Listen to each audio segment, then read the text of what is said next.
साथ Nuvama institutional equities के executive director Awanish Roy जुड़े हैं, उनसे बात करते हैं। एक सेक्टर में बड़ी अथॉरिटी माने जाते हैं अवनीश जी। अवनीश जी, गुड आफ्टरनून। सबसे पहले लीवर से शुरुआत करते हैं। आज सुबह नंबर्स आए, वॉल्यूम ग्रोथ अच्छी लगी, सब कुछ मार्केट को अच्छा लगा। फिर उनकी कमेंट्री में मार्जिन को लेकर जो उन्होंने कहा, उससे स्टॉक में गिरावट आई। आपने कैसे पढ़ा इसको और आपका क्या व्यू है लीवर पर? हाँ, धन्यवाद। ये आपका कहना सही है कि लीवर के रिजल्ट के तुरंत बाद स्टॉक ऊपर गया था, लेकिन कोई भी कंपनी के स्टॉक के परफॉर्मेंस के लिए आउटलुक बहुत इंपॉर्टेंट है। तो जब इन्वेस्टर्स ने देखा कि एबिटा मार्जिन में पहले कंपनी बात करती थी 23 से 24% का रेंज, इस बार के रिजल्ट में उन्होंने बोला है कि नियर टर्म मीडियम टर्म थोड़ा सा नीचे 100 बिप्स नीचे किया है दोनों रेंज। 23 से 24 के बदले 22 से 23 का बात कर रहे हैं। वो इन्वेस्टर्स को अच्छा नहीं लगा। लेकिन मेरे हिसाब से कोई भी कंज्यूमर कंपनी में 2-3 चीज पूरा देखना पड़ता है। सिर्फ आप मार्जिन देखेंगे तो वो एनफ नहीं है, आपको वॉल्यूम्स भी देखना पड़ेगा, आपको ओवरऑल रॉ मटेरियल का सिनेरियो कैसा है वो भी देखना पड़ेगा। तो मुझे क्या लगता है कि एचयूएल डिटर्जेंट में इनफैक्ट मार्च क्वार्टर के रिजल्ट्स में ऑलरेडी ये कर चुकी है। तो मार्च क्वार्टर में रिजल्ट डिटर्जेंट्स में हिंदुस्तान यूनिलीवर ने कस्टमर को प्राइसिंग बेहतर किया, प्राइस कट लिया डिटर्जेंट में। तो FY26 में भी ऐसा ही लग रहा है कि Hindustan Unilever because overall urban demand slow है एंड वो लोग मार्केट शेयर थोड़ा गेन करना चाहते हैं, तो वो कस्टमर को ज़्यादा वैल्यू दे रहे हैं। तो जहाँ पे भी पॉसिबल हो वो 50-100 बिप्स एबिटा मार्जिन सेक्रीफाइस करके volume growth and market share पे फोकस कर रहे हैं। ये बिजनेस के लिए मीडियम लॉन्ग टर्म अच्छा रहेगा, बिकॉज आप अगर मार्केट शेयर गेन करते हैं तो वो बहुत ही लॉन्ग टर्म के लिए वो पॉजिटिव है। लेकिन इन्वेस्टर्स को वो पसंद नहीं है, बिकॉज FMCG में एक चीज इन्वेस्टर्स एक्सपेक्ट करते हैं कि अगर रॉ मटेरियल करेक्ट हो रहा है तो आप उसको एंजॉय करेंगे, फ्रॉम ए मार्जिन पर्सपेक्टिव आप उसको एंजॉय करेंगे। तो एक्सपेक्टेशन इन्वेस्टर्स का ये था कि क्रूड ऑयल सॉफ्ट है, क्रूड ऑयल पैकेजिंग कॉस्ट में यूज होता है हिंदुस्तान यूनिलीवर और हर FMCG कंपनी में, और अगले 3 से 4 महीने में पाम ऑयल और टी का क्या प्राइस होगा वो पता चलेगा। पिछले एक साल में ये सब ऊपर गए हैं, तो जनरली एग्री कमोडिटीज में एक साल अगर बहुत ऊपर जाता है तो जनरली नेक्स्ट ईयर करेक्ट होता है। वो एक्सपेक्टेशन। अवनीश जी, मतलब कुल मिला के आप ये कह रहे हैं, आई मीन देखिए, मैं प्राइस की बात कहूँ तो अभी भी अगर आप देखें आपके कॉफ़ी के प्राइसेस ऊपर हैं, टी के प्राइसेस ऊपर हैं, कोको के प्राइसेस ऊपर हैं, पाम ऑयल के प्राइसेस ऊपर हैं। अर्बन डिमांड बहुत स्ट्रॉन्ग है नहीं, और आपको वॉल्यूम्स को थोड़ा सा पिकअप देने के लिए एडवर्टाइजमेंट एंड स्पेंड्स बढ़ाने पड़ेंगे, थोड़ा सा प्राइस भी रिड्यूस करना पड़ेगा। यानी लाइकली आप ये कह रहे हैं कि ये जो मार्जिन स्क्यूज होने की पिक्चर है वो अगले 1-2 क्वार्टर के लिए परसिस्ट करेगी। आप मानते हैं in order to I think generate volumes कंपनियां ये मार्जिन सरेंडर करने को मेरे ख्याल से पॉसिबली तैयार हो जाएंगी, आप कहना चाह रहे हैं? नहीं, ये हर कंपनी का लागू नहीं होता है, हर कंपनी का अपना स्ट्रैटेजी होगा। हिंदुस्तान यूनिलीवर में यस, हिंदुस्तान यूनिलीवर में क्योंकि वो बोल रहे हैं कि मार्जिन गाइडेंस पहले जो 23 से 24 होता था वो 22 से 23 हो रहा है, तो उनके केस में ये एप्लीकेबल होता है।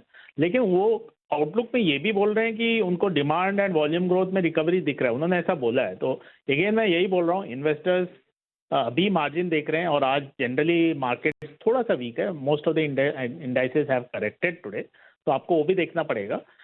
तो आई विल से कि कुछ FMCG कंपनीज में मार्जिन रिकवरी आएगा।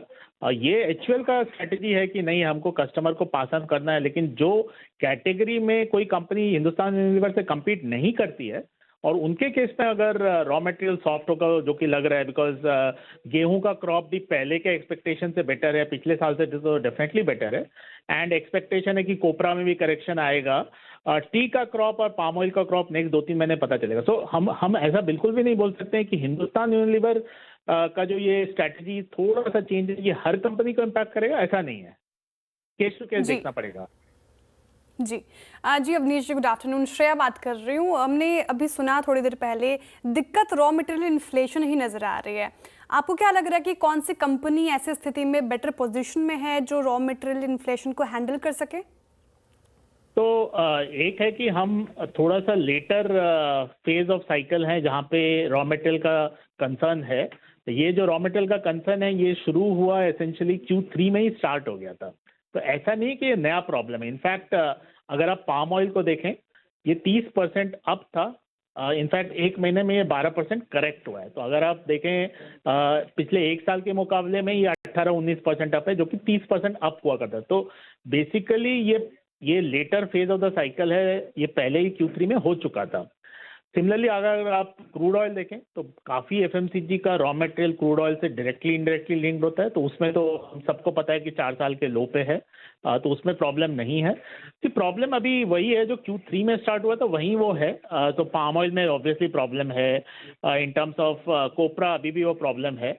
गोइंग अहेड आउटलुक चेंज होगा, तो हमको क्या लगता है कि अगले 1 से 2 क्वार्टर में काफ़ी करेक्शन आएगा, बिकॉज कोपरा में वी एक्सपेक्ट करेक्शन, वीट गेहूं हम लोग बात किए उसमें करेक्शन एक्सपेक्ट कर रहे हैं। क्रूड ऑयल जनरली ट्रांसपोर्ट में भी यूज़ होता है, तो वो कॉस्ट कम होगा।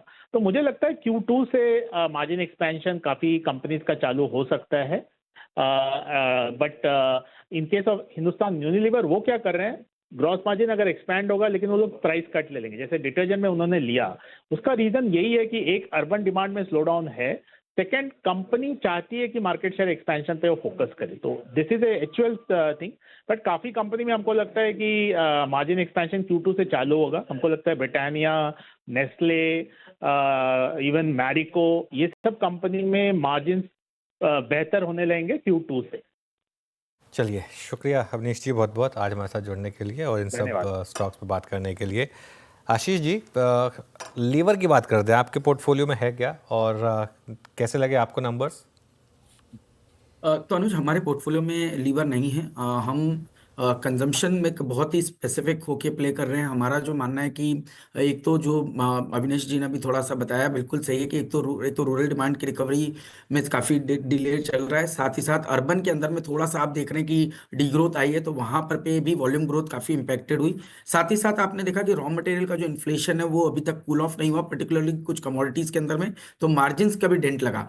अब दो चीजें यहाँ से गोइंग फॉरवर्ड, ऑब्वियसली जैसे जैसे हम रॉ मटेरियल प्राइस में ड्रॉप देखेंगे और धीरे धीरे हमें लगता है कि रूरल इकोनॉमी में भी थोड़ा पिकअप आएगा। साथ ही साथ जैसे कि हमने देखा कि एक टैक्स बूस्ट कहीं ना कहीं बाजार के अंदर में उसका इम्पैक्ट भी पॉजिटिवली अब देखने को नजर आएगा, जिसकी वजह से थोड़ा सा कंजम्पशन इंप्रूव होगा और खास तौर पर अर्बन कंजम्पशन इंप्रूव होगा। तो जिसके चलते हमें लगता है कि यहाँ पर पे अब base building FMCG companies, consumption companies में बनना शुरू हो जाएगा और HUL, टाटा कंज्यूमर, अमेरिको जैसे जो स्टॉक्स हैं उनके अंदर में अब थोड़ा सा इंटरेस्ट बाजार के अंदर बनता हुआ नजर आएगा। तो मेरे हिसाब से यहाँ से बहुत ज्यादा डाउन साइड अब हमें नहीं लगती, पर मुझे लगता है कंसोलिडेशन का फेज अभी भी एक क्वार्टर यहाँ पर देखने को नजर आएगा। तो पोजीशंस को बिल्ड करना चाहिए, पर धीरे धीरे बिल्ड करना चाहिए। इस समय पे कोई जल्दबाजी हम एफएमसीजी के अंदर में नहीं कर रहे हैं अपने ओवरऑल एलोकेशन को बढ़ाने के लिए।